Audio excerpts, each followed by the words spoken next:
Muy bien, pues muchas gracias por estar aquí. Damos comienzo a la segunda conferencia organizada en esta 11 Semana Napoleónica, organizada por la Asociación Histórica Vitoria 2013, y que está consagrada a oír, debatir, pensar sobre el mundo de la guerrilla, los guerrilleros en la guerra de la independencia. Soy Gonzalo Serrats y tengo el enorme gusto de presentarles a nuestro conferenciante de hoy, José Pardo de Santayana y Gómez de Olea. Me sé todos sus apellidos, creo, José. La verdad es que tengo aquí el currículum de José y es no sé si se puede leer todo, José. Yo no lo haría. Esto es interminable, ¿sí, no? Es coronel del Ejército y coordinador de investigación y analista principal del Instituto Español de Estudios Estratégicos. Ha estado destinado en el cuartel general del Eurocuerpo de Estrasburgo, en la Brigada de Despliegue Rápido y Alta Disponibilidad al Servicio de Naciones Unidas, en Copenhague, y en la Embajada de España en La Habana, como agregado de defensa. Una buena etapa aquella. Ha sido profesor de Estrategia y Historia Militar de las Escuelas de Estado Mayor y de Guerra en el Ejército. Ha participado en 6 misiones internacionales: Angola, Haití, Bosnia y Herzegovina. Entre el año 2000 y 2005 fue tu última misión internacional en Kosovo. Posee un máster en Relaciones Internacionales por la Fundación Ortega y Gasset. Es diplomado en Altos Estudios Internacionales por la Sociedad de Estudios Internacionales. Es miembro de número de la Academia de las Ciencias y Artes Militares, miembro colaborador de la Academia de la Historia de Cuba y presidente de la Fundación Tomás Moro. Es autor de numerosas publicaciones sobre asuntos estratégicos actuales y del pasado.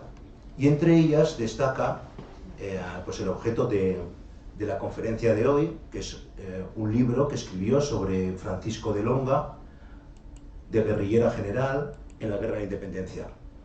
Francisco de Longa es antepasado de José. La verdad es que es un libro absolutamente maravilloso, no solo por el peso, sino por las letras que contiene. Sin ninguna duda, para mí, que he leído creo que todos los libros que he escrito sobre la guerrilla en la Guerra de la Independencia, sobre los guerrilleros, el mejor libro de largo. Así que fue un gustazo leerlo, y ha sido un gustazo, José, volverlo a leer o echarle una buena ojeada para la conferencia de hoy. De verdad que qué maravilla. Y bueno, se me ha olvidado decirles cuál ha sido el principal cargo que José ha tenido y tiene, porque fue socio fundador de la Asociación Histórica Vitoria 2013, miembro de su junta y hoy asesor estatal. No sé si hay algún cargo que puede compararse con eso. Pues, sí. Nos ponemos en tus manos y disfrutaremos contigo.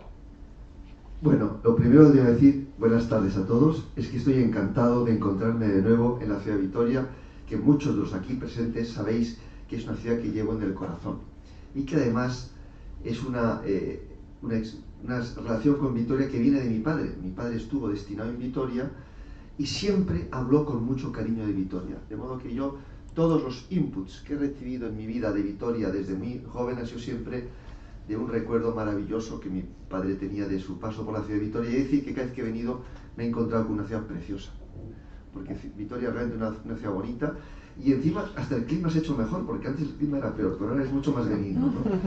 Creo que realmente pues hay muchos motivos para venir a Vitoria, pero creo que el más importante de todo es que creo que tengo muchos amigos en Vitoria y me siento como en casa, y quiero por tanto pues agradecer a Pachi y a todos los que os habéis implicado en esto, de que me hayáis invitado para venir de nuevo a disfrutar de estar con vosotros, a disfrutar de la ciudad y hablar de un tema que me apasiona y que nos interesa un poco a todos. Pero antes de ir al grano del tema que me habéis pedido que hable, quiero hacer un pequeño inciso. Yo profesionalmente me dedico al estudio de la guerra de Ucrania. Ese es el tema al que yo me dedico profesionalmente. Y además llevaba mucho tiempo estudiando estos asuntos antes de que empezase la guerra. Y el estudio de la guerra de la independencia me parece muy importante para entender lo que está ocurriendo en Ucrania. Fijaros que cuando empezó la guerra mucha gente decía, pero ¿cómo es posible que el ejército ruso haya sucumbido, ¿no? Haya sido derrotado por el ejército ucraniano y no haya conseguido su objetivo? Podríamos hacer una primera pregunta, pero ¿cómo es posible que Napoleón no venciera en España? Si había vencido en todas las guerras anteriores, ¿no? Pues porque Putin y Napoleón se propusieron lo mismo. No trajeron a España o a Ucrania un ejército para ganar una guerra. Napoleón trajo un ejército para hacer un cambio de régimen. Putin invadió Ucrania para hacer un cambio de régimen. En el momento que ese cambio de régimen que pretendían ambos no se produjo, el ejército se quedó en una posición militarmente difícil, todavía más difícil la de Putin que la de Napoleón, ¿no? Pero no se entiende en una guerra y la otra, si no se entiende que el objetivo no era una guerra. Napoleón no trajo a la Gran Armée inicialmente a España para vencer al ejército español, ¿eh?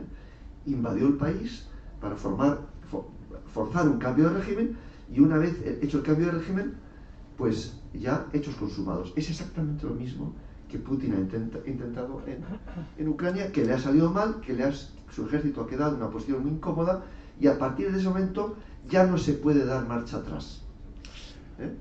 José, lo que pasaría, vamos a decir, 15 años más tarde, la gran independencia, con los 100.000 hijos de San Luis, ¿no? El duque de Angulema viene para propiciar un cambio de régimen. Y se va. Efectivamente. O sea que para entender la gran independencia y esta guerra hay que entender desde el principio que ni Napoleón ni Putin prepararon una guerra tal como entendemos. Luego la guerra fue la consecuencia de los acontecimientos que se fueron propiciando, ¿no? Bueno, pues hecho este inciso, hoy voy a hablar de Francisco Tomás de Anchía y Urquiza, que ha pasado a la historia como Francisco de Longa. Lo podéis ver por su propia firma. Él firmaba Francisco de Longa, y el Longa es el apellido que legó a sus hijos. O sea que él, pero fue bautizado como Francisco Tomás de Anchía y Urquiza. Pero antes de seguir adelante, voy a leeros un pequeño extracto de una carta escrita en Vitoria el día 8 de enero de 1811 por el capitán de Ble, jefe de la segunda compañía del primer batallón de fusileros granaderos de la Guardia Imperial, que estando en Vitoria escribe a Mademoiselle Sophie. Entendamos que era pues a una amiga, su novia o lo que fuere. Eso no nos ha llegado a saberlo. Dice, para centrarnos en el lugar, ¿no? En Vitoria, dice, uno no se da cuenta en la ciudad de que se está en guerra. El comercio se hace todos los días. Los obreros trabajan. Con dinero, este precioso elemento, los mercados están aprovisionados abundantemente de todas las especies de víveres. No falta de nada. Dice, hay una plaza cuadrada muy bonita, como la de Palais Royal, pero en pequeño. Es un solo edificio de piedra tallada en bellas arcadas que sirve para el mercado y el paseo. Es ahí donde las bellas españolas van casi todos los días al mediodía a mostrar sus elegantes portes y a atraer las miradas de los paseantes y de los ociosos como yo. Siempre van vestidas de negro, con la mantilla o el velo, que deja su figura al descubierto. Ese atuendo le sienta muy bien y se ajusta a su pequeño talle. Pasando ya al tema de los brigantes. Dice, en esta región, los brigantes, o sea, los guerrilleros, normalmente se quedan a 8 o 12 leguas de la gran ruta, o sea, a unos 50 kilómetros, donde es difícil encontrarles. Viven a costa de los habitantes, a los que exigen víveres y dinero, y de cuando en cuando atacan los convoyes que pasan por la ruta. Tenemos en los alrededores de aquí 5 o 6 bandas, que no se acercan a más de 2 leguas, o sea, a más de 8 kilómetros. Envían hombres que vienen a robar a la gente que vuelve del mercado a media legua de la ciudad. Los verdaderos españoles nos detestan. Aman a estos brigantes y ven con satisfacción el mal que les hacen porque dicen que están armados para la defensa de su patria. Mientras están bien a salvo al tener la guarnición francesa para su tranquilidad. Pienso que más de 200.000 hombres de nuestro ejército están dispersados a ambos lados de la ruta para mantener las comunicaciones. Esto es una exageración, pero en fin, esa es la impresión que él tenía. Si este brigandaje, que aumenta todos los días, cesara, la guerra se acabaría enseguida. Estoy preparado para hacer pronto un nuevo recorrido con mi compañía. Se dice que nuestro general, viendo que son infructuosos, los enviará menos frecuentemente, pues son la ruina de los zapatos y de los hombres. Uno de los principales jefes de estos contornos, que se dice tiene 500 hombres de caballería, se llama Longa. Era herrero. Hace 2 años, en un pueblo cerca de aquí, la Puebla de Arganzón, fue denunciado por haber escondido en su casa muchas bayonetas que fueron luego encontradas allí. Y había comprado para la fundición a un cabo francés que las llevaba a Francia y que las había recogido de un campo de batalla cerca de Burgos. No se atrevió a volver a casa, se le persiguió y se convirtió para sobrevivir en ladrón y por animosidad contra sus perseguidores en brigante. Su valor y sus grandes hazañas le han elevado al comandante de una tropa bastante bien organizada. Se dice que aunque brigante, hace la guerra lealmente. Pues esto es lo que nos cuenta de Longa en una carta un oficial de la Guardia Imperial en aquel momento. ¿Es exactamente así lo que ocurrió? Yo creo que no. Pero bueno, hay muchas versiones de cómo empezó a ser guerrillero. En cualquier caso... No te preocupes de mí, no me mires así. En cualquier caso, la historia de Francisco de Longa es la historia típica de los líderes guerrilleros que conocemos a lo largo de la historia. Una persona que nace del pueblo, es uno más desde el punto de vista que es un ciudadano más, aunque ya desde muy joven, desde niño, dicen que destacaba por su personalidad y que se seguían contando sus hazañas de joven, de las travesuras que hacía. Es decir, que era un hombre de una fuerte personalidad, un gran liderazgo, pero al fin y al cabo, uno como tantos, probablemente alguno de los que pudiera incluso estar en esta sala, ¿verdad?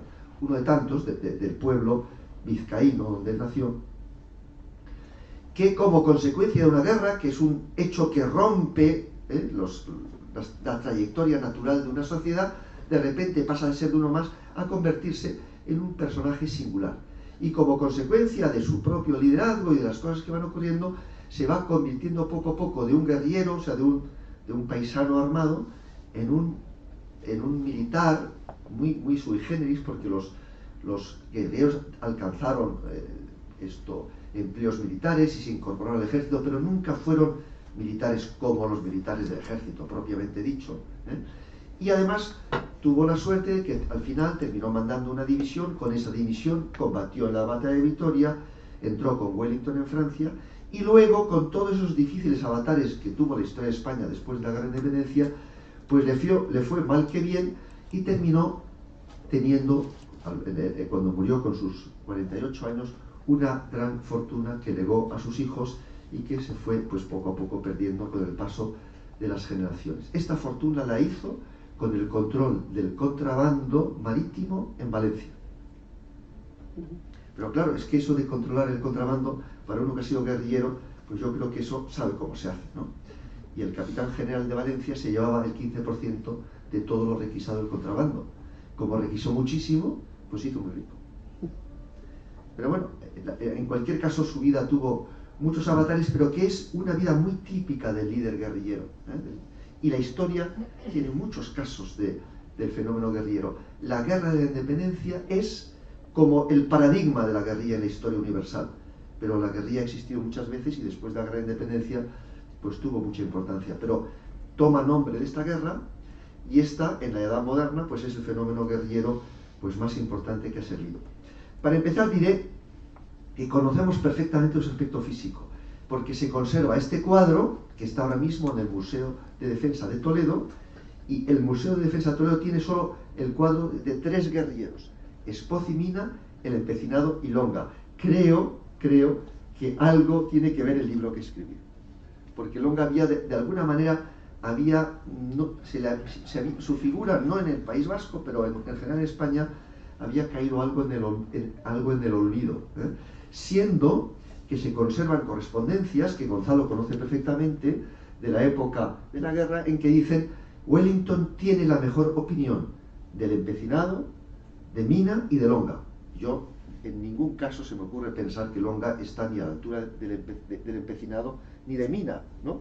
Creo que como guerrillero está un escalón por debajo, pero hizo grandes servicios a Wellington, hizo grandes servicios al ejército de Galicia, porque de todos los guerrilleros de este enclave del norte se caracterizó porque fue el que mantuvo mayores correspondencias con el mundo exterior. Una de las características de Longa es que se va a preocupar desde el principio de mantener mucha correspondencia mucho enlace. Incluso sirvió de relé en esa correspondencia de enlace para Mina.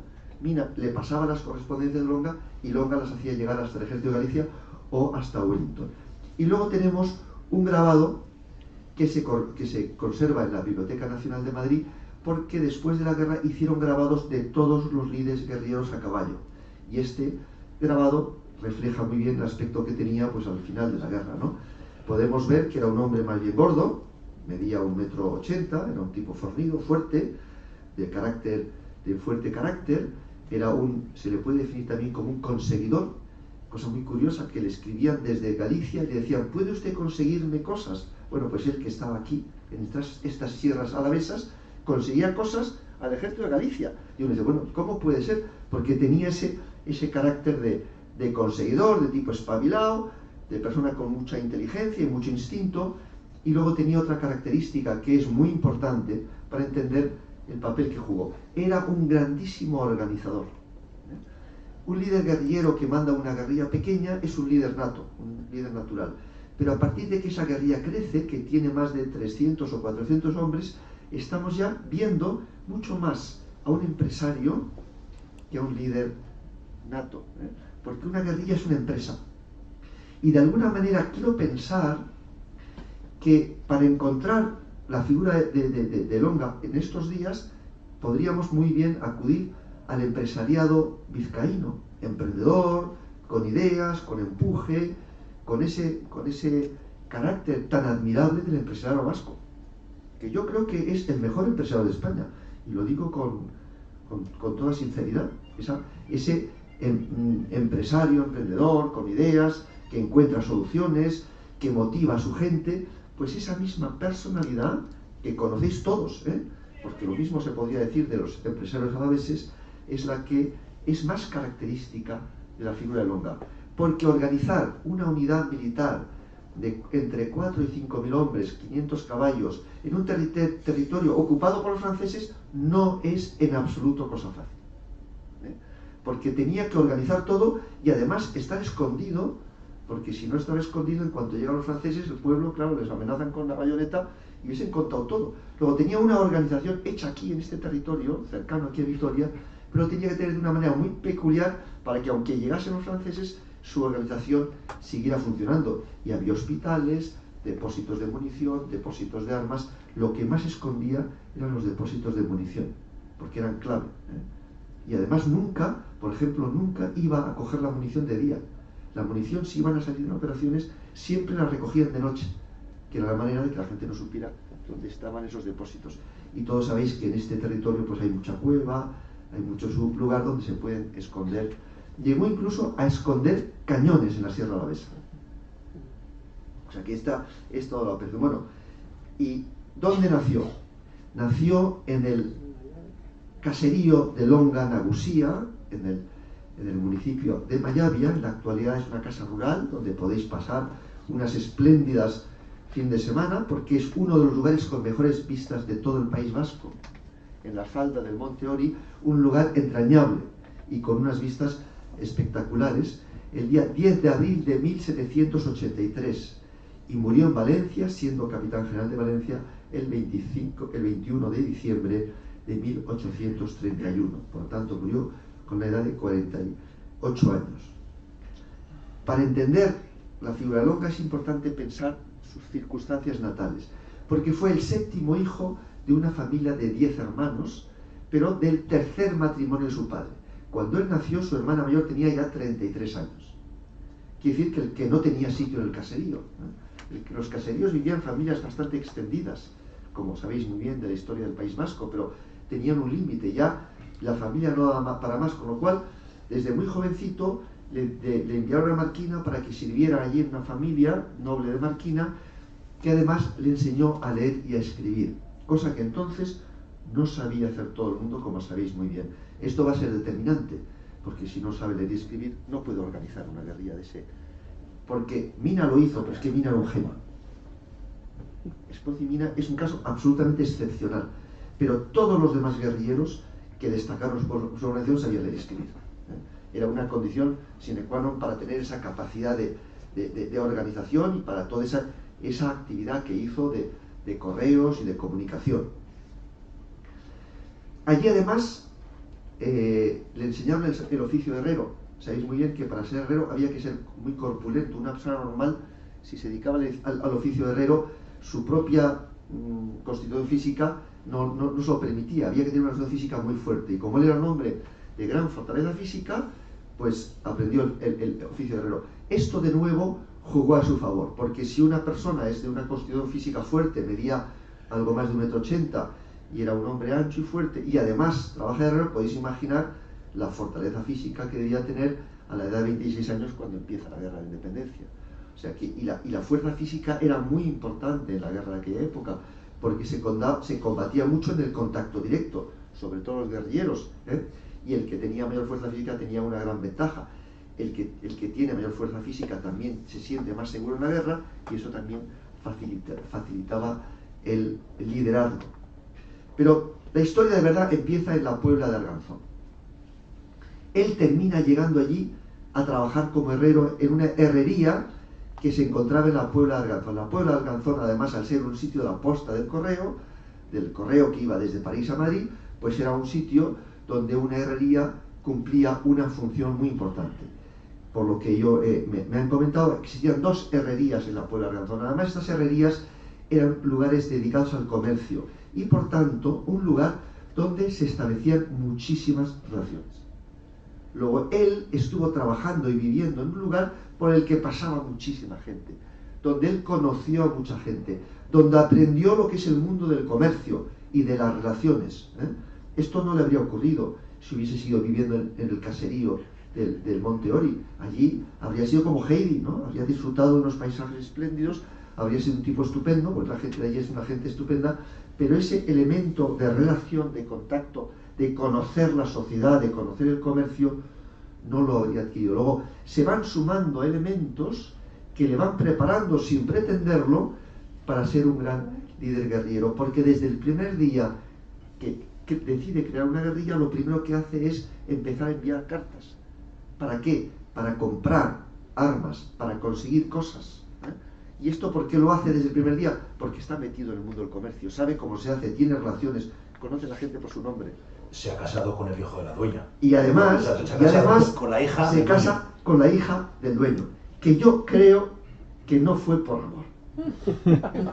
Este es el cuadro que se conserva de Vicente López, de cuando vivía en el Palacio de Valladolid, y yo así, pues muy guapa no la veo. Y este era un gran seductor, luego debía seducir a todas las chicas, y en fin. Pero es que antiguamente, hay que saberlo, la gente no se casaba necesariamente por amor. Mucha gente que se casaba pues porque la vida es así de dura y hay que salir adelante. Y él era un pequeño don nadie en esa zona, y la forma de dejar de ser un pequeño don nadie pues era casarse con el hijo de la dueña. Sabemos que el padre no quería que se casara con su hija.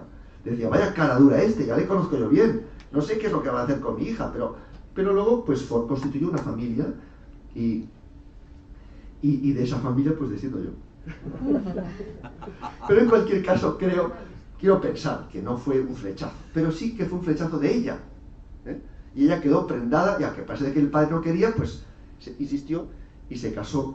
En el momento que se casó con la hija del dueño, subió en el estatus social, y se hizo una persona más influyente, y trabajaba allí como herrero, y lógicamente cuando empieza la guerra, en una herrería, en una posta, pues por ahí debió ver pasar a Napoleón, a todos los mariscales, porque paraban allí. En otros lugares, en otros pueblos, pasaría Napoleón, pero pasaba sin parar. Allí tuvo que parar, luego tuvo que verles.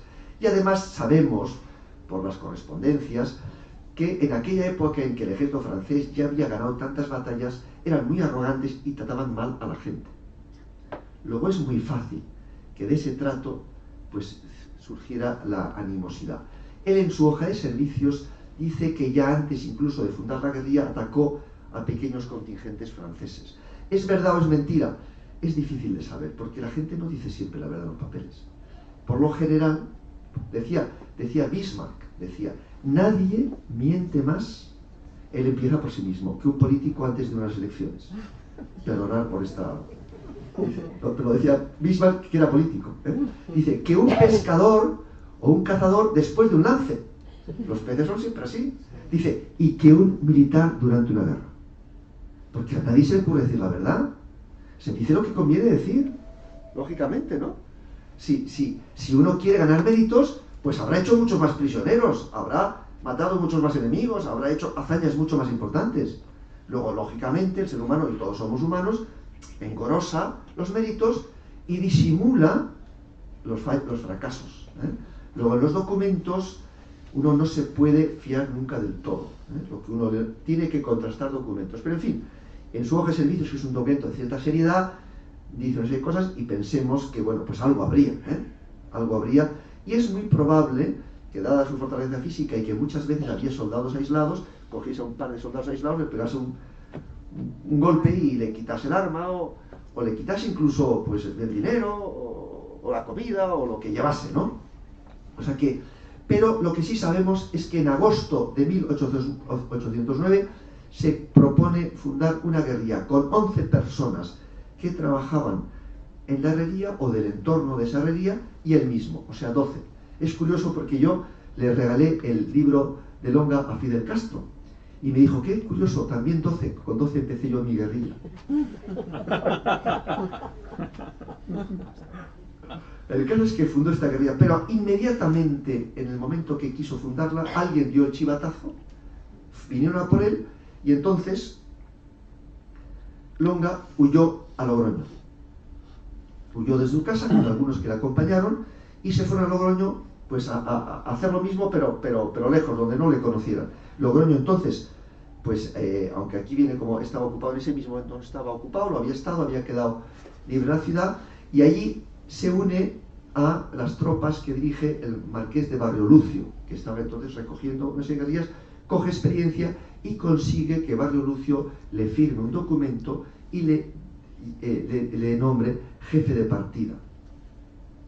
En la guerra la legalidad es importante, luego los papeles eran importantes, y con ese papel se podía justificar para empezar a hacer actividades.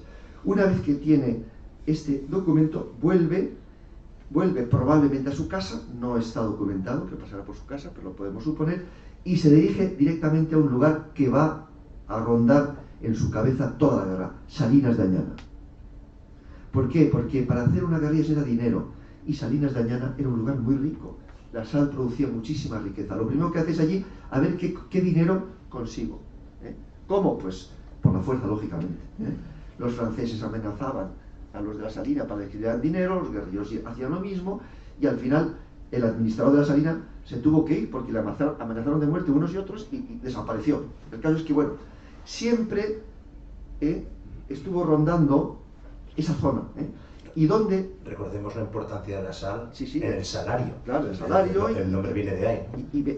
Y que daba muchísimo dinero, era una industria muy importante. ¿Y dónde va a vivir? ¿Dónde va a refugiarse? Pues esos magníficos enclaves geográficos de una belleza espectacular que tiene el oeste de la provincia de Álava, el Valle de Cuartango y todos esta especie de conjunto de valles que comparte también con la provincia de Burgos, que son de una belleza espectacular. Cuando las tropas británicas atravesaron esa parte de Álava, dice un militar británico, dice, era tan bonito que parecía Italia, decir. Los paisajes eran tan bonitos que parecen Italia. Yo creo que no había estado en Italia, pero era esa idea romántica, ¿no? de la belleza de Italia, de Florencia y tal. Pero es verdad, yo lo he recorrido y yo creo, supongo que también, es que esa zona de la provincia de Álava es de una belleza espectacular. Es que las rocas y el bosque parecen combinados por un artista para hacer un buen cuadro. Y ahí, que está lleno de pequeños enclaves, es un enclave lleno de pequeños enclaves con cortaduras, es donde él se refugia y hace algo que hacen los guerrilleros para sobrevivir. Está siempre en movimiento. Está siempre en movimiento, porque es la manera de que no le pillen. Pueden informar a los franceses que ayer durmió aquí, pero si mañana duerme en otro sitio. El pastor, que es el gran guerrero guipuzcoano, se caracteriza porque no dormía 2 noches en el mismo sitio. Y por eso sobrevivió en un contexto donde, ¿sabes?, estaba lleno de guarniciones francesas. Y por eso no le pillaban, porque además normalmente salía ya de noche para ir a ocupar el sitio donde iba a dormir. Mandaba a 1 o 2 de los suyos para que preparasen el sitio, salía de noche, ya en el pueblo no sabían hacia dónde se había dirigido. Y por tanto, en ese entorno de ese rincón de la provincia de Álava es donde él va a empezar a actuar. Muy cerca, en las cercanías, atacando muchas veces a lo largo de la carretera de Francia y de la carretera de Bilbao. Ese es el entorno donde él se va a mover. También los franceses vienen a por él, a buscarle, y ahí se van a dar las primeras hazañas. Y como digo, Longa va a tener una fijación con Salinas de Añana.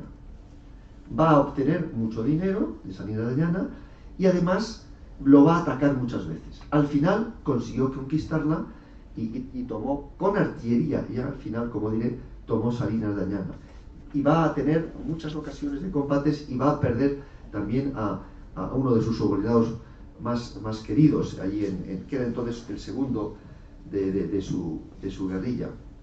Y además en esa época se va a unir a Abecia, otro importante guerrillero de la provincia de Álava, que luego, lo vemos en el dibujo, va a ser un famoso general de la caballería isabelina en las guerras carlistas.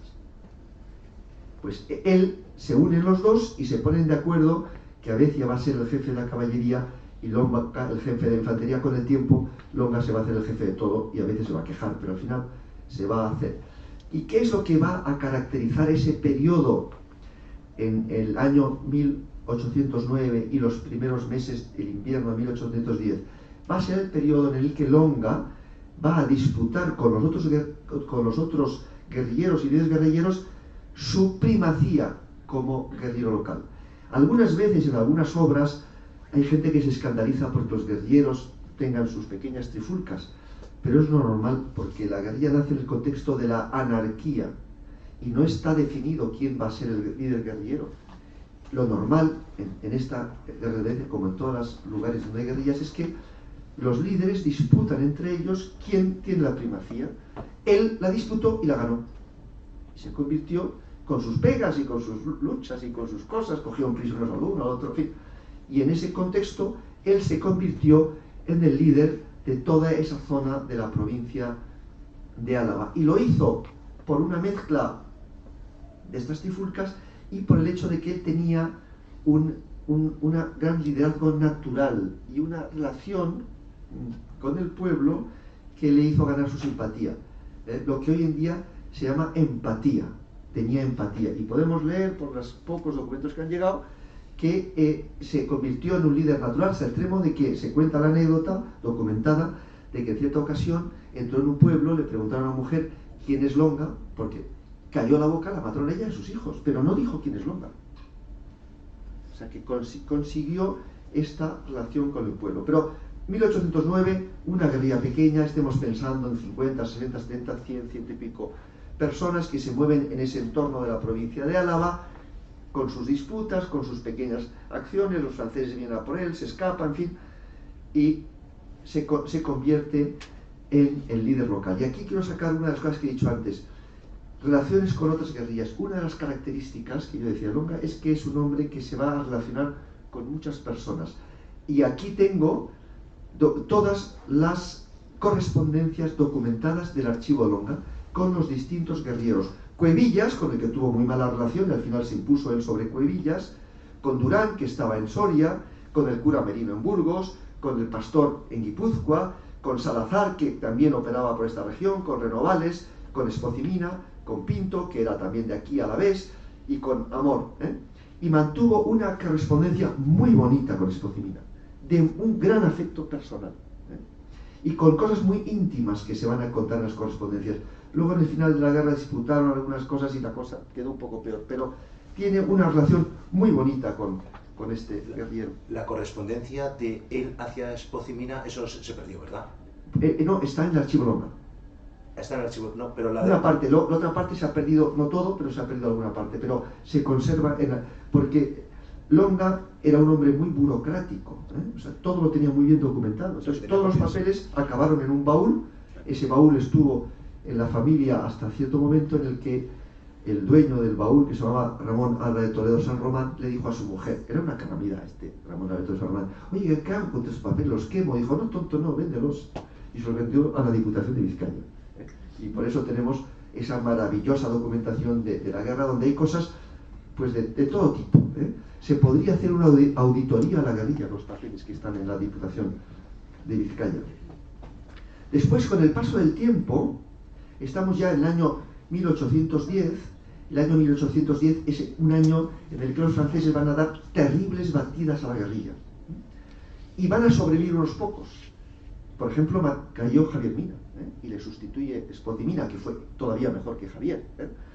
Y al final de esa época, esas batidas terribles que hacen los franceses en la retaguardia de sus ejércitos, van a sobrevivir los mejores y se van ya a empezar a fijar las guerrillas que conocemos en el norte. Los grandes líderes guerrilleros van a agruparse en guerrillas más grandes y Longa va a establecerse en lo que es un castillo, un fortín natural de la geografía, entre las provincias de Burgos y de Álava. ¿Por qué? Porque se va alejando de Vitoria, se va alejando del lugar donde están las guarniciones. ¿Y cómo gana seguridad? Alejándose. ¿Y qué es lo que va a ocupar ese fortín natural que está situado entre 4 grandes guarniciones francesas en la Gran Dependencia? Vitoria, Burgos, Santander y Bilbao. Y le van a atacar desde las 4 guarniciones. Y todo ese tiempo va a ser constituir en ese fortín natural de la geografía su base, donde él organiza su guerrilla, y cada vez que le persiguen, salir de ese fortín natural. Bueno, pues ese fortín natural está definido por las sierras burgalesas que dan a la Bureba, que todos conocéis cuando cogéis la carretera de Burgos, los Montes Abrés, que son un mirador muy, muy bonito, porque la Bureba es muy bonita también, las sucesivas sierras alavesas que hay que atravesar para llegar hasta las merindades, que están colocadas todas como para protegerse, ¿no? Están a través.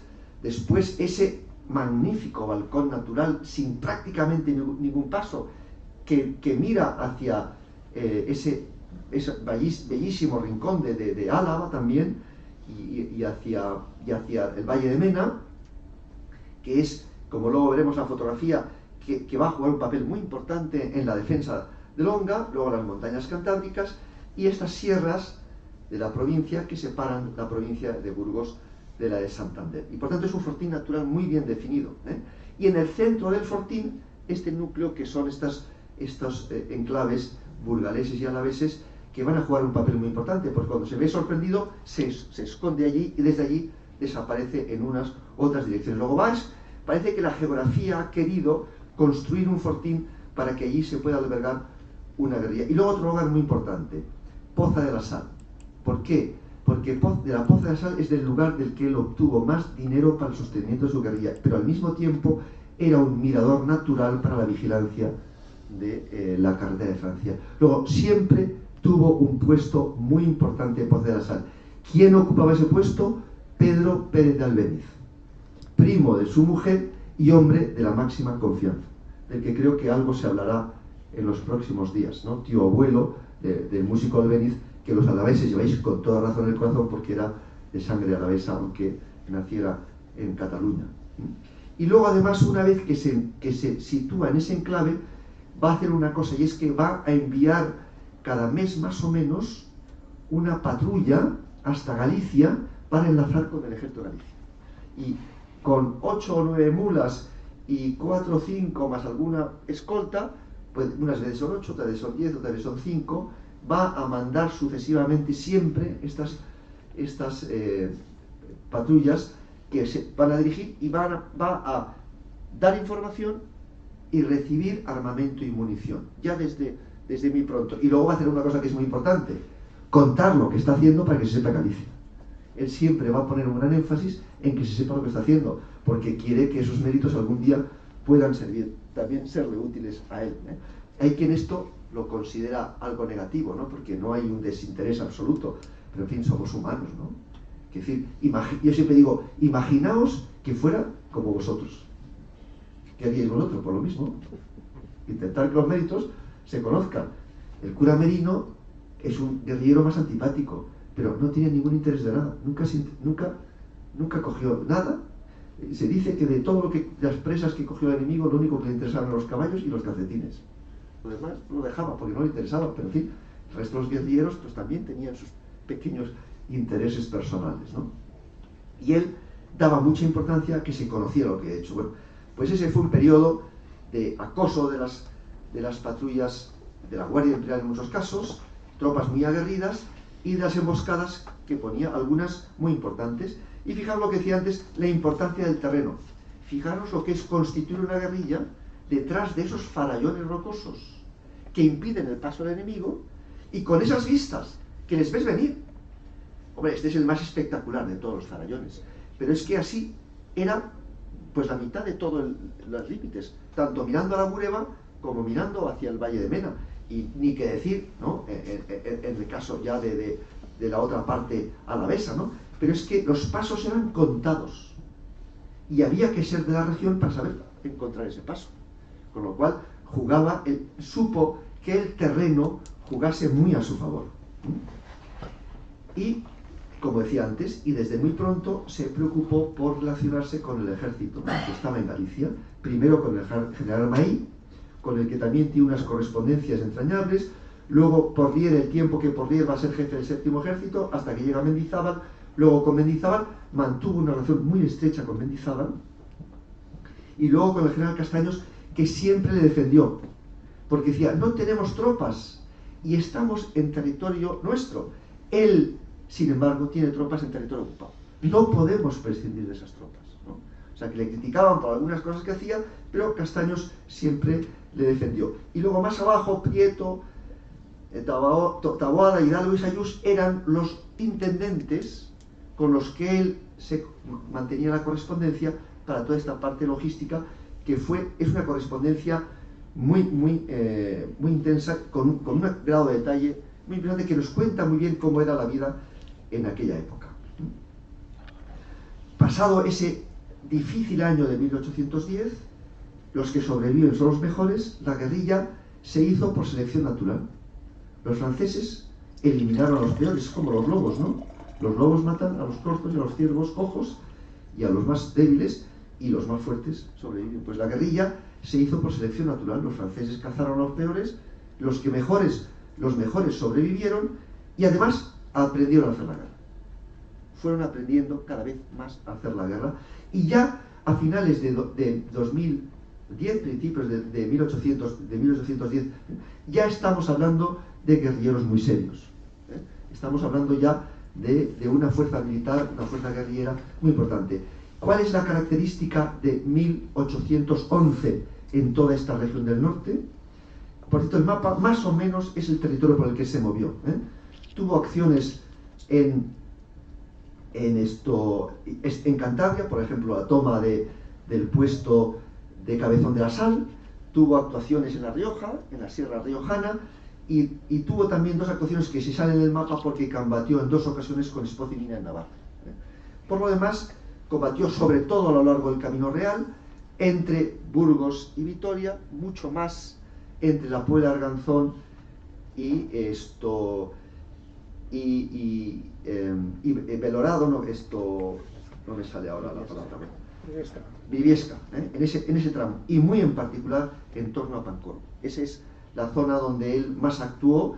Él fue, si decimos, ¿qué guerrillero se puede asociar a Pancorbo? Longa. Ellos, el guerrillero importante, otros también pululaban por ahí, por guerrilleros, y pululaban por todas partes, ¿no? Pero por ahí fue por donde él más actuó. Bueno, pues el año 1811 es el de la creación del Ejército del Norte y la creación posteriormente del séptimo Ejército Español. Para entender la importancia que adquirió la guerrilla, basta con pensar que los franceses crearon un ejército para combatirla. El Ejército del Norte se dedicó durante la Guerra de Independencia a combatir a las guerrillas del norte, que fueron las que tuvieron mayor impacto operativo en la Guerra de Independencia, las que van desde Guipúzcoa hasta la provincia de Burgos, desde Cantabria hasta La Rioja y Navarra. En ese espacio crearon los franceses el Ejército del Norte, y en ese espacio creó el Ejército Español el séptimo ejército, y este ejército tuvo por jefe a Mendizábal. ¿Por qué Mendizábal? Porque era guipuzcoano, porque necesitaban a un hombre de la tierra, porque una parte importante de las tropas hablaba el vasco, y por tanto necesitaban una persona que conociese Y los vascos son bastante peculiares, por cierto, ¿no? Ya lo eran antes, ¿no? Lo siguen siendo ahora. O sea, que era importante que fuera un hombre a tierra. Entonces, vino aquí, hizo una labor importante. ¿Por qué? Porque era muy difícil tratar con los guerrilleros. Se necesitaba un hombre de mano izquierda, y Mendizábal la tenía. Los guerrilleros eran intratables. Otra característica de Longa es que él puso desde el principio mucho énfasis en llevarse bien con Mendizábal. Mina era absolutamente intratable, no quería nada de nadie, no aceptaba oficiales del ejército español. Longa sí, Longa aceptaba que le enviasen oficiales para hacer su guerrilla más aguerrida. Incluso uno de los batallones vino directamente de Galicia, las Guardias Nacionales. El cura Merino, otro intratable, con el que era dificilísimo tratar, era también un tipo muy peculiar. Longa, que era un hombre sociable en ese sentido, hombre, todo lo que me den, bienvenido sea, ¿no? Lo que nunca permitió es que nadie quisiera hacerse con el mando de su guerrilla. Lo intentaron varios, salieron escaldados. Uno de ellos, el famoso Marqués de Arriba. Y el argumento que usaron en el cuartel general del ejército de Galicia para darle la razón a Longa y no de Arriba es: hemos recibido mucha correspondencia francesa, que precisamente Longa cogió en la carretera general, ¿no? Porque él cogió muchos correos que envió a Galicia. Dice: hablan mucho de él, pero muy poco de usted, le dice la de Arriba. Dice, y este es argumento suficiente, porque está haciendo un gran servicio a la patria. Porque sabemos que Longa tuvo muchas disputas con la de Arriba y con otros, pero él, sin embargo, con Mendizábal no solo tuvo una gran relación, sino que cuando Mendizábal llega a hacerse cargo de la guerrilla, quien le va a acompañar para recorrer todo el territorio y que conozca a sus subordinados es Longa en persona con su caballería. Y eso da la ocasión a que participe en una de las grandes acciones de Mina, la de Rocaforte, y que Mendizábal presenció, en la que él combatió con su caballería. Fue uno de los primeros grandes éxitos de Mina en la Guerra de la Independencia. Y además va a ser el año en que van a llegar las fragatas británicas a la costa. Esto va a ser muy importante porque la guerrilla tenía un límite para crecer, y ese límite era logístico. ¿Qué va a romper el límite logístico para que la guerrilla pueda crecer? La llegada de armas que llegan desde Galicia por medio de las fragatas británicas, porque las fragatas británicas, un cierto oficial británico que está allí en La Coruña le dice a los británicos: miren ustedes, las armas que les estamos dando las están empleando para irse a combatir a América. Yo creo que es mejor dárselas a los guerrilleros. Convence a su gobierno, y las armas que hasta ahora estaban dando directamente al ejército español, ahora a través de las fragatas y de los buques que van a recorrer la costa, pues se la van a dar a los guerrilleros. De nuevo Longa va a jugar un papel muy importante, va a salir de su reducto montañoso, va a acudir a la costa y se va a relacionar con los británicos.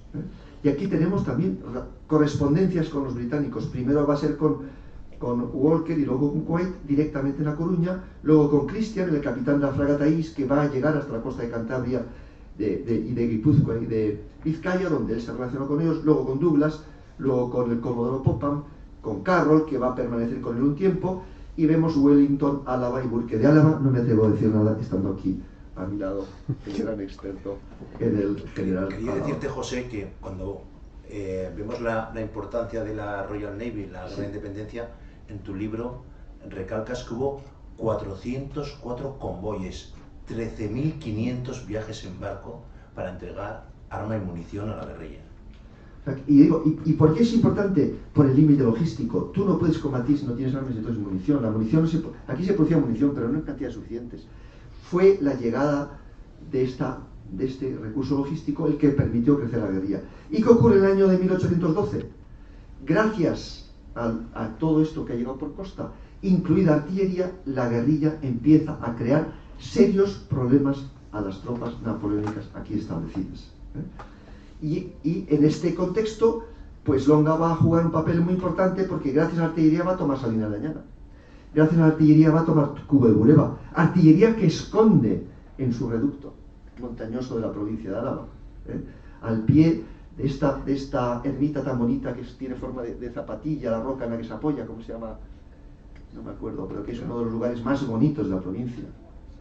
Esta ermita, no me acuerdo al mismo nombre. Al pie de esa ermita esconde su Pantaleón de los Pantaleón. que es bellísimo, es un rincón que pues ahí al pie esconde sus cañones. Fijaros lo que es sacar los cañones de allí para llevarlos a la Bureba. Esto va a jugar un papel en la batalla de Vitoria, como luego explicaré.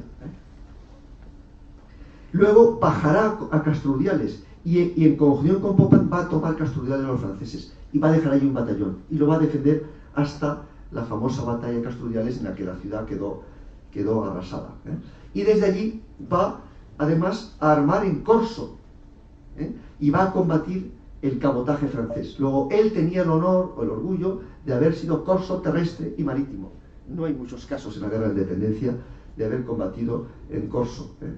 Y va a aprender entonces que en el mundo de la mar se maneja mucho dinero. Y esto en Valencia también lo va a utilizar. Y no solo, como yo dije antes, va a combatir, sino que él mismo va a construir barcos cuando esté en Valencia. Aquí construye pequeñas barcas de combate. Bueno, y en ese contexto se va a producir un fenómeno muy importante, y es como consecuencia de todos los quebraderos de cabeza que ha producido Longa, que ha producido Mina, que han producido los vizcaínos, que han producido y que empiezan ya a perder guarniciones como consecuencia de la artillería. Napoleón va a dar la orden de que 4 divisiones del ejército de Portugal, el que está frente a Wellington para esperar la ofensiva, vayan al norte. De modo que este es el mapa en el que se encuentra el ejército imperial francés antes de la batalla de Vitoria. Fijaros, había más tropas en el norte que frente a Wellington. Y luego además 2 divisiones para enlazar entre ambas núcleos de tropas. 4 de las divisiones han ido al norte. Esto va a ser absolutamente determinante. ¿Por qué? Como consecuencia de los éxitos guerrilleros obtenidos en el año 1812. Ya, si no lo hacen, pierden el control del territorio y no se puede combatir sin el control del territorio, porque las comunicaciones desde París llegaban a través del norte. El norte era determinante. Y Vitoria era el cuartel general del ejército del norte. Primero estuvo en Valladolid, luego estuvo en Burgos y luego en Vitoria. ¿Por qué? Porque el centro de gravedad de las operaciones estaba más cerca de la frontera y el cuartel general había que llevarlo allí donde estaban las operaciones. Vitoria, según fue pasando la guerra, fue jugando cada vez un papel más importante. Y aquí vemos un hecho muy curioso, y es que sabemos que el día 13 de mayo Wellington da las órdenes para lanzar las operaciones de la campaña de la batalla de Vitoria, la campaña del 13. 2 días antes hay una correspondencia en el archivo Longa que dice, que describe desde Freineira el regalo que acepta el Lord Wellington por ser objeto arrebatado al enemigo, firmado por su secretario personal. ¿Qué es lo que Longa regaló a Wellington? Botellas de vino de Burdeos que iban dirigidos al rey José y que él le quitó en la cartera de Francia. Fijaros que Wellington, estoy seguro, que antes de salir a la campaña brindó con vino de Burdeos, que debía ser el mejor vino que tenía en Burdeos, dirigido al rey José, en honor al rey José, sin duda, ¿no? Porque eran caballeros en aquella época y brindaban también por sus rivales, ¿no? Brindaría con aquel espléndido vino de Burdeos. Pero es que además hay un tema muy importante. Longa venía exactamente haciendo el recorrido contrario que va a hacer Wellington. Estaba trayéndole información absolutamente reciente del territorio por el que él iba a avanzar. Esto está en tu libro y está en el mío, pero en ninguna otra historiografía. Sí. Y además hay una cosa que cuando estudiamos la historia moderna o la guerra moderna, sabemos que la logística, por ejemplo, para moverse los ejércitos hoy necesitan gasolina. Pues la gasolina de aquella época era la hierba que había crecido. Por eso el ejército aliado, español, portugués y británico, tuvo que esperar a esa fecha de primavera para poder moverse, y que los equinos, que como claro, es que ese año fue como este año, que la lluvia llegó muy tarde. Sí. Y cuando llegó, llovió de verdad. Eso es. Y había... ¿Como este año? Hay un estudio que hice con un británico que está haciendo un doctorado, ya no me acuerdo, lo pongo en mi libro, pero que son 37.000 equinos, 37.000 cabezas de ganado que había que dar de comer. Bueno, pues 2 días antes de salir, llega esta carta, que traía información y algún regalo para el general Álava. Fijaros, el general Álava le dice a Longa, oye, ¿no me puedes conseguir un par de mulos? Que ando yo sin animales para poder llevar mi equipaje. Bueno, pues los mulos se los dio Longa. Increíble. O sea, un conseguidor. Hombre, a Álava no le podía negar nada, ¿eh? no le podía negar nada, claro. Él era de aquí de Vitoria, pero es que además si quería algún favor más adelante tendría que estar bien con Álava, ¿no? Digo yo. Bueno, pues ese es un momento muy importante, porque decía, una cosa muy importante que va a hacer Longa en toda la guerra es aportar muchísima información, tanto por la que él da como por todas las correspondencias que coge en el camino y envía, y cogió muchas correspondencias. Al coger correspondencias no le ganó nadie, porque Mina le ganó otras cosas, pero no estaba en el camino, el que estaba allí era él. Siguiente tema, cuando se produce los movimientos de Wellington y el rey José concentra sus tropas ya cerca de Valladolid, va a enviar correspondencias al ejército del norte para decirle que se dirija a Burgos. El rey José, la clave de la batalla era reunir las divisiones que había enviado al norte con su propio ejército, porque eso es lo que podía permitir, más las dos divisiones que estaban de enlace, le daba ya una cantidad de tropas con las que enfrentarse a Wellington. José estaba esperando en todo momento la llegada del refuerzo. Sabéis que el refuerzo llegó un día tarde. Fijaros la importancia que tuvo el control de las comunicaciones, porque de haber llegado esos 15.000 hombres a tiempo a la batalla de Vitoria, la batalla habría sido distinta, ¿verdad, Emilio? Luego ya entonces, ¿quién estaba entonces en la guerra de Francia interrumpiendo las comunicaciones? Longa. Luego de nuevo va a jugar un papel muy importante. Va a estar interrumpiendo las comunicaciones en un momento que es clave que las comunicaciones lleguen a tiempo. Y sabemos que tardaron en llegar. No está muy claro qué pasó con esas comunicaciones, pero sí sabemos que el general del ejército del norte, que tenía que estar en Vitoria, estaba en Navarra combatiendo a Mina. Luego, entre Mina, que lo alejó de Vitoria, y los guerrilleros, en concreto Longa, y otros que interrumpieron las comunicaciones, el ejército del norte no llegaría a tiempo. Después, según siguen las operaciones, sabemos que el ejército imperial se va a reunir al lado de Burgos. Y de nuevo la misma orden. Esta vez ya no le convoca a Burgos, le convoca a Pancorbo. Esta de Longa ya no está en las comunicaciones porque el ejército francés ha bajado una división del norte, la de Sarrut, y ya tienen el control de las comunicaciones. Pero fijaros que para enlazar con Pamplona tenían que ir por Guipúzcoa, por Tolosa. Sí. Hasta tal punto la guerrilla controlaba el territorio que en el territorio del ejército imperial del norte las comunicaciones las interrumpían los guerrilleros y con ello hicieron un servicio colosal a Wellington. En ese momento Wellington ya tiene abierto el camino con Santander. Esto era crucial para él. Con esto Wellington ya habría conseguido el objetivo de su campaña, que era posicionarse en un lugar donde si era atacado no tenía que replegarse de nuevo hasta Portugal. Ahora podía replegarse si era atacado y mantener el foso del Ebro como defensa. Si Wellington es atacado y se repliega detrás del Ebro, nadie puede con él, porque sabemos que Wellington en una buena posición defensiva era imbatible. Y el valle y el río Ebro es un río que parece hecho por un militar, porque es un foso natural, o sea que es un terreno perfecto para él. O sea que ya con eso, y si Wellington se posiciona con Santander a su espalda, el ejército imperial se tiene que retirar al menos hasta Vizcaya. Incluso la llana alavesa era excesivamente peligroso para él, ¿no? Quiere decir que ya le obliga a replegarse de una parte del territorio. Este era el objetivo que Wellington buscaba de momento. Luego ya veríamos, ¿no?, qué podía ocurrir. ¿Qué es lo que hace el general Álava? Se dirige a él, mi paisano, ¿no?, y le dice: oye, necesito que me mandes guías y yo te mando unos oficiales de ingenieros para que vayan preparando las comunicaciones. Aquí Longa va a jugar un papel importantísimo porque va a guiar al ejército de Wellington desde Burgos hasta la llana alavesa. Los franceses creían que esa maniobra no era posible, porque para un ejército era un territorio porque no se podía maniobrar. Bueno, pero si es el guerrillero que ha estado combatiendo allí durante 4 años, el que te guía, el que se sabe cada senda, el que ha estado preparando caminos para mover sus propios cañones, pues esa maniobra, que era dificilísima, se vuelve posible. Luego, Longa, y esto tampoco lo recogen los libros de historia, va a ser clave en la maniobra de Wellington desde Burgos hasta Vitoria, porque esa parte de la provincia de Álava y de Burgos, que es tan bella, pero también es un territorio antimilitar. Está muy bien para guerrilleros, pero no por ejército. Apenas había caminos, los caminos no eran continuos, enlazaban un pueblo con sus alrededores, pero no los pueblos entre sí, sino solo por sendas, porque la gente se movía entonces con mulas, no se movía con carros. Los carros se movían solo por el llano. Luego, de nuevo, Longa va a jugar un papel muy importante.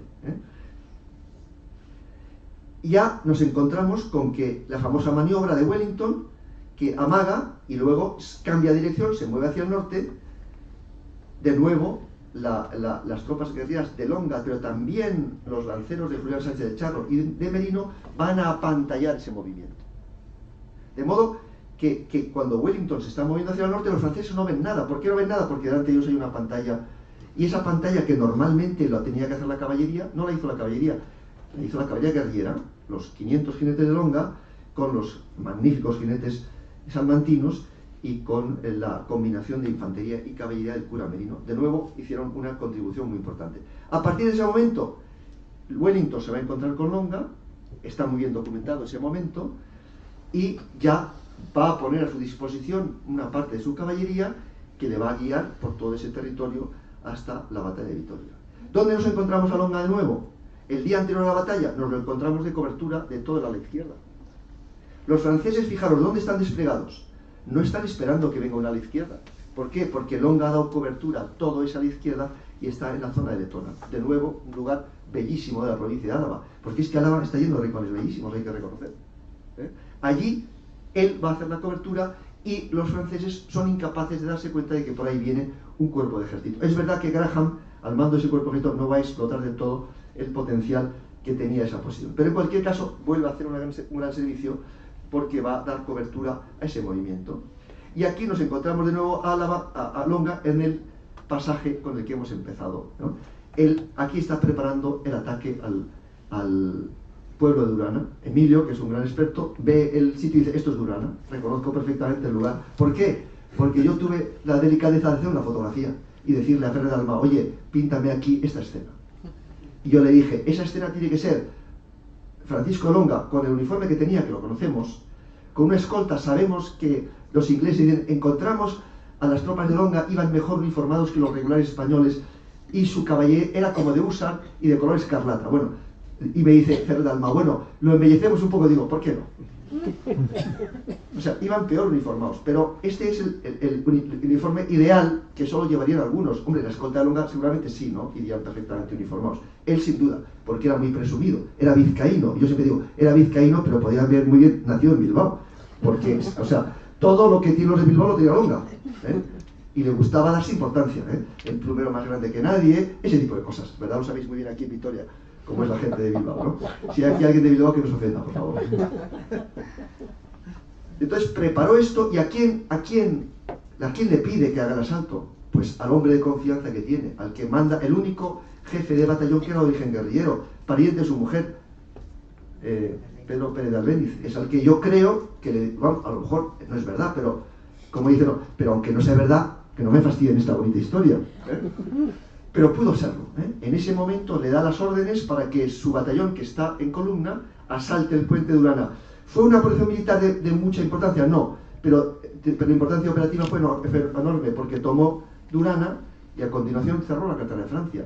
Los franceses no pueden retirarse por la carretera de Francia, se tienen que retirar por la carretera de Pamplona, que por cierto era bastante mala, y tuvieron que abandonar toda la logística, todos los carromatos, todo el oro que venían en las mulas que acaban de llegar de Francia, y eso es una historia muy conocida. Luego, jugó al final también un papel muy importante en términos operativos en la batalla, que yo creo que es el momento estelar de su historia. ¿Y qué hizo después de la batalla?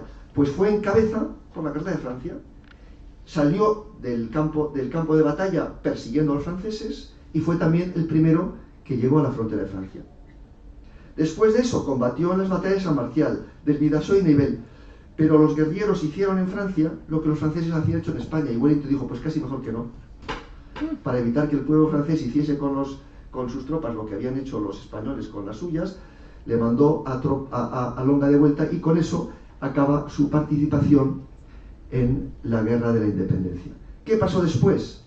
Pues tuvo 4 hijos, de los cuales los 2 pequeños murieron, pequeños. El mayor murió joven y soltero, y solo una de sus hijas, que nació durante la Guerra de la Independencia en Gallangos, en los límites de la provincia de Álava. ¿Por qué? Pues porque la mujer de Longa estaba allí en territorio guerrillero. Pues esto, tuvo 2 hijos, que veis aquí en la fotografía. Longa tuvo, por tanto, 2 nietos, del nieto varones del que yo desciendo. Murió antes de que naciera su hija, sea, se casó, y esto con una guipuzcoana, Micaela Ostolaza, pero Micaela tuvo una hija, pero él murió antes de que la tuviera. Micaela se volvió a casar con otra persona, con un cántabro, y eso mi abuelo siempre decía, yo es que tengo 5 abuelos, los 4 de sangre más el padrastro de mi madre, ¿no? Que era el más cariñoso con él. ¿Y qué ocurrió después? Pues cuando Porlier fue condenado a muerte, intervino contra el rey, cosa que no gustó nada al rey. Después participó en la persecución de Renovales, a quien dejó escapar, y se ocupó también de la mujer de Renovales. Durante el trienio liberal estuvo en prisión. Luego, el año 23, frente a 2 batallones alaveses formados en Bayona, acompañó a las tropas del duque de Angulema. Luego tomó parte en la breve campaña militar de los absolutistas, donde yo creo que le cortaron la nariz, porque llevaba una nariz postiza que le hacía extremadamente feo y además gordo. Como podéis ver, este cuadro es cuando es capitán general en Valencia. Luego ascendió a teniente general y fue nombrado capitán general de Castilla la Vieja, que es donde se quedó su familia. La familia de Longa, donde luego arraigó, fue precisamente en Valladolid, donde tuvo un par de palacios y donde está hecha la fotografía de sus nietos. Después dirigió la campaña de Portugal, siendo capitán general en Valladolid, y por último le nombraron capitán general de Valencia, donde, como yo decía, hizo una gran fortuna. Y con esto, pues, hemos hecho un recorrido de la figura de este guerrillero vizcaíno, que pues pasó a la historia como un gran guerrillero en el norte, dirigió una división siendo coronel, ascendió a general de brigada como consecuencia de los éxitos en la batalla de Vitoria, y que pues aquí he tenido el honor pues de hacer un pequeño relato de su trayectoria. Muchas gracias.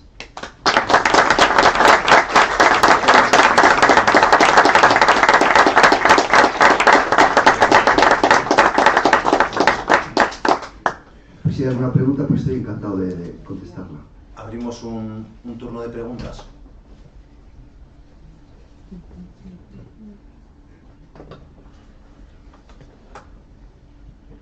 Sí, adelante. Encantado con la exposición que has hecho, y con permiso de Gonzalo, yo te pediría, a ver, ese aspecto que has mencionado, que has insinuado, ¿cómo es la coordinación que llevó el general Álava entre Wellington y la guerrilla? ¿Qué coordinación tuvo? Porque creo que tuvo una... Sí, yo dije al principio, esto es muy importante, los guerrilleros son tipos difíciles de trato. Lo fueron en la Guerra de Grecia y en todas partes. Es un hombre hecho a sí mismo, que ha tomado las armas, que se arriesga y que siempre teme que alguien quiera ocupar su lugar. Él cree que de alguna manera tiene derecho a ese puesto porque eso lo ha ganado él mismo, ¿no? Y normalmente los militares del ejército, como yo, pues son celosos de los guerrilleros y hacen todo lo posible por ponerlos bajo sus órdenes. Que cuando lo hicieron en la Guerra de Independencia, por lo general salió mal. Para que un guerrillero sea eficaz hay que darle mucho margen de maniobra, como hizo, por cierto, Wellington con Julián Sánchez del Charro. Hay que darle cancha. Si tú a Julián Sánchez del Charro le conviertes en un regimiento de caballería, has perdido una guerrilla y no tienes un buen regimiento de caballería. Entonces, esa relación es muy difícil. Álava era un hombre muy diplomático, un hombre muy inteligente y además de la tierra. Y entonces, pues, él, como es lógico, el Wellington lo que le dice es que le lleve esas correspondencias, que se entere bien qué está ocurriendo, que procure que las relaciones sean armoniosas, y como pues Longa es una persona que va a mantener muchas correspondencias, porque es Longa quien pone los mulos, quien pone las escoltas para esa correspondencia. Lo importante de una correspondencia es quién la lleva, quién la pone, ¿no? Y normalmente para esos recorridos era gente que iba con las correspondencias llevándolas con todo el trayecto, ¿no? Entonces Longa ponía esa correspondencia y Álava aprovechaba ese para escribir a Longa, a Mina, a Renovales, a todos los guerreros de la zona, y Longa lo que hacía era de relé y se dirige a él como querido paisano. O sea que es una relación muy entrañable, y Longa, que era un hombre interesado, sabía que le convenía llevarse bien con el general Álava, y desde el principio fue muy generoso, ¿no? Él siempre hacía regalos a todo el mundo, Cogió una montura de un mariscal que venía por la carretera y se la manda al general Maí, y le dice muchas gracias porque andaba mal de montura, ¿no? Bueno, pues se quedó con la montura, porque en general los militares no podemos aceptar regalos, ¿no? Pero bueno, en estas circunstancias, pues oye, cuando anda uno mal de todo, pues agradece pequeñas cosas, ¿no? Claro, hay que recordar que mientras le mandaba obsequios a Álava, Álava le mandaba armamento por la costa. Claro. Claro, Y munición, ¿no? ¿no? Cañones, Sí, y capotes, munición, y botas, y botas. zapatos, y con eso va armando y uniformando. Fijaos que dicen los ingleses al llegar, van mejor uniformados que los regulares españoles. Lo dice porque los regulares españoles iban muy mal uniformados. Y los guerrilleros empezaban a aparecer uniformados. No iban todos iguales, porque unos llevaban uniformes viejos, otros uniformes nuevos, pero algunas unidades, algunos batallones, ya iban todos con el mismo uniforme. Y sabemos que iban así porque Wellington ordena a los batallones del norte que se pongan un brazalete blanco en el uniforme, porque si no, no se les distingue de los franceses. Luego ya llevaban un uniforme parecido a los franceses. ¿Iban todos igual? No.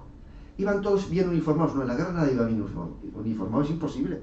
Después de 4 o 5 días de campaña vas muy mal uniformado, se te ha roto no sé qué, te quitas porque hace mucho calor, qué sé yo. O sea, si hiciésemos fotografías, no.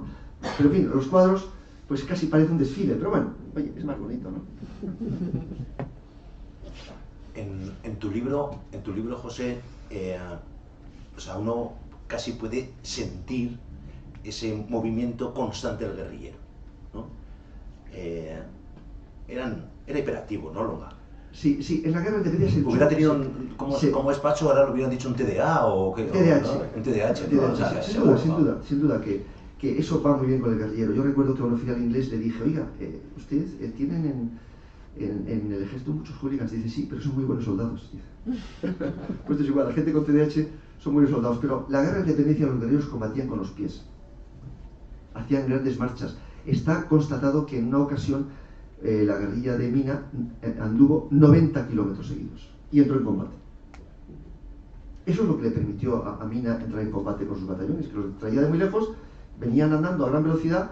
¿Por qué lo hacían? ¿Por qué andaban más deprisa que los franceses? Porque no tenían que llevar tanta carga. La logística la tienen los pueblos. Los pueblos recibían los cometidos de preparar la comida y el alojamiento de los guerrilleros. Y eso, ellos iban con su armamento y con su munición, y una manta y poco más, mientras los franceses iban con toda la carga encima. Entonces eran grandes marchadores. Y la supervivencia consistía en marchar, en estar siempre muy bien informado. La información era clave. Con el tiempo, los alcaldes se convirtieron en parte del servicio de inteligencia de los guerrilleros. Primero trabajaron para los franceses y según fue pasando el tiempo empezaron a trabajar para los guerrilleros. ¿Por qué? Porque fueron cogiendo fuerza. ¿Quién consigue la mejor información? El que manda. ¿Quién manda? El que es más fuerte, el que está más presente. En Vitoria mandaban los franceses, en Álava los guerrilleros. Sí, yo creo que hubo un comentario ya por el 2013, José, en una de tus conferencias que pudimos disfrutar como hoy, haciendo énfasis de cómo los guerrilleros luchaban en la retaguardia, ¿no? Y cómo en el último avance, el que va a acabar en la batalla de Vitoria, se produce un hecho insólito, que es mientras los ejércitos van avanzando, ¿no?, por el todo el norte de España para llegar a Vitoria, en vez de perder unidades, las van ganando. Efectivamente, cuando un ejército avanza, va dejando siempre cosas atrás, y la logística la va dejando cada vez más atrás, y los rezagados se van quedando atrás. Luego un ejército avanza y reduce. Hay unos gráficos impresionantes del avance de Napoleón hacia Moscú, donde se ve cómo se va reduciendo la tropa según va avanzando, ¿no? Y llega con 80.000 hombres, y ha empezado con 400.000. O sea que eso es pero en este caso se da lo contrario, porque Wellington va avanzando y se le van incorporando a las guerrillas. El cura Merino participó, Longa participó, y luego otras unidades que, aunque no estuvieron en el campo de batalla, pero contribuyeron a localizar y fijar tropas o a dar información. La información es importantísima. Vosotros imaginaros que sois Wellington y de repente cruzas el río Ebro y te encuentras en Medina de Pomar. Te sientes completamente perdido en esas montañas, ¿no? Oye, ¿dónde está el norte? ¿Dónde está el sur? ¿En qué dirección hay que marchar? Bueno, pues llega allí, después de esa maniobra, necesita información, no tiene que buscarla, se la está dando Longa. O sea, que él llega a un sitio y según llega le dicen, mira, aquí está este, aquí está el otro, mire por aquí, han hecho este movimiento. Luego Wellington puede tomar la decisión inmediata con información reciente. Cuando un ejército avanza, no tiene información. ¿Quién la tiene? El que retrocede, porque el retrocede tenía los puestos avanzando en todas partes. Ve venir al que avanza, se va replegando y ve todo. Pues aquí, como consecuencia del efecto de la guerrilla, se invierte. El que lo ve todo es el que avanza, y el que no ve nada es el que retrocede. ¿Por qué? Porque para obtener información tienes que tener muchos pequeños grupos de caballería distribuidos. Los franceses no podían tener núcleos pequeños de caballería distribuidos porque la guerrilla los mataba. Tenían que mantener la caballería reunida. Una caballería reunida no da información. Luego se va a producir un fenómeno muy curioso por la existencia de una potente guerrilla del norte, 25.000 hombres más o menos, que van a retener inicialmente 50.000, aunque algunos están, y además van a dar información y se la van a negar al enemigo. Luego, efectivamente hay un juego táctico operativo muy importante que va a jugar la guerrilla y que además no se entiende solo por Longa, se entiende por el efecto combinado de los guipuzcoanos, de los navarros, de los alaveses, de los vizcaínos, de los cántabros, que a veces se disputan, pero colaboran entre sí de forma magnífica. Oye, José, y una última pregunta, por no abusar de los asistentes. Probablemente de lo que más sabes es de la guerra de independencia y de la guerra de Ucrania. Pues efectivamente, ahora soy un obseso, ¿no?, de las dos cosas, ¿no? Porque yo siempre digo, para dedicarse a estas cosas, como te has dedicado tú, hay que estar un poco loco, ¿no? Yo siempre digo, ¿no?, para hacer esto hay que estar un poco loco, pero gracias a Dios que hay estas pequeñas locuras, porque si no, no habría estos libros. Sí. Y no quiero decir la locura de Emilio, eso ya ni quiero ni comentarlo, vamos. Esta es de largo recorrido. Y te quería hacer una pregunta. ¿Tú crees que hoy sabemos menos de la guerra de Ucrania que en la guerra de independencia de lo que estaba pasando en la guerra de independencia? Lógicamente, porque también se dice muchas veces, no, lo primero que se mata en la guerra es la verdad. A nadie le interesa que se conozca la verdad, nadie quiere que sepa dónde están tus tropas, nadie quiere que sepan tus puntos débiles, luego tú los ocultas. No es que la gente se vuelva mentiroso, es que el conocimiento de la verdad es un instrumento de guerra. Pero es que una vez que empieza una guerra, empieza también una guerra de la comunicación, de las ideas. Tienes que demonizar al enemigo y magnificar tu causa. Y entonces, pues, se dicen cosas que no son verdad, todos las dicen. Unos más, otros menos. Como has dicho antes de Bismarck, ¿no? Bismarck. La cuestión es que parece casi imposible, porque yo que, pues por desgracia, he tenido que, porque yo queriendo estudiar al general Álava he tenido que estudiar una guerra, pero y la guerra de Ucrania me ha tocado mucho, ¿no? Entonces, yo que he querido, claro, no dispongo de tus métodos profesionales, ¿no?, pero yo que como ciudadano he sido verdaderamente proactivo en enterar qué es lo que sucede en Ucrania, no me entero de nada, José, de nada. Bueno, pero se puede, hay algunos sitios donde bueno, lo primero que hay que hacer es contrastar información de los dos lados, ¿eh? Tienes que ir a fuentes de un lado y fuentes del otro, ¿eh? Y tienes que empezar a ver qué fuentes son bastante fidedignas. Hay una página web que se llama South Front, que es rusa, que yo llevo siguiendo desde la guerra de Siria, que no cuentan trolas, te cuentan la realidad adaptada a su punto de vista. Los buenos son los rusos, claro. Y los actos de ataque a Rusia son actos terroristas, y los ataques rusos a Ucrania son actos militares. Pero la información que dan es buena. ¿Dónde están las tropas? O sea, si ha habido un ataque, un contraataque. Porque si dan mala información, no sigues esas páginas, ¿eh? Entonces, siguiendo esa página rusa, South Front, y siguiendo múltiples páginas, que hay muchísimas occidentales, te vas haciendo una idea. Y además puedes ver vídeos donde ves un Leopard destruido, donde ves las armas antiaéreas que usan los rusos, donde ves qué uniformidad llevan, qué armas llevan los ucranianos, qué armas... Ves Bakhmut, ves cómo que el efecto de artillería en esa ciudad, es decir, ves las trincheras, ves las fortificaciones, es decir, tienes muchas pinceladas. Lo más difícil es constituir un todo. Pero si lo llevas con cierto orden y tienes cierta idea de cómo es una operación militar, te terminas haciendo una idea de lo que está ocurriendo. Y lo que sí puedo decir es que es espeluznante lo que está ocurriendo. Es espeluznante. Y además, ningún teórico militar había imaginado esto. Porque la tecnología en realidad permitiría guerras mucho más rápidas. Pero si esta guerra es una guerra de desgaste, que se parece a la Primera Guerra Mundial, con muchos muertos en el campo de batalla, es porque los americanos le dan a Ucrania el apoyo justo para que gane, pero no mucho. Porque si gana mucho, imagínate el lío en el que nos metemos, los rusos emplean arma nuclear. Es que no hay que hacer guerras contra países que tienen armas nucleares, como principio, porque es una locura. En la Guerra Fría, todo el mundo tomó muy en serio el arma nuclear. Ahora, no. Y está pasando lo que está pasando. Y vamos a ver, lo de la presa es solo una idea de hasta dónde los rusos están dispuestos a llegar. Oye, que para defender un frente hay que romper la presa, pues la rompemos. Que la cosa está mal y hay que emplear una nuclear, pues la empleamos. O sea que la situación es muy peligrosa. Y además es una carnicería el campo de batalla. Tiene una, Juan José, la última pregunta, ¿te parece? Yo quería preguntarte si cuando los franceses vieron el daño que les causaba Longa, intentaron alguna medida específica contra él, enviar un ejército a por él, alguna medida especial. Por ejemplo, yo recuerdo esa serie de televisión de los desastres de la guerra, donde se ve que los franceses crean una unidad especializada exclusivamente para darle caza al empecinado. Y bueno, está un poco normalizado, pero por esta unidad existió de verdad. Un grupo, claro, nosotros vamos a por el empecinado y no nos preocupamos del resto de la guerra. Sí, que además la mandó el padre de Víctor Hugo. Sí, de Víctor Hugo. Sí. ¿Hubo algo parecido contra Longa?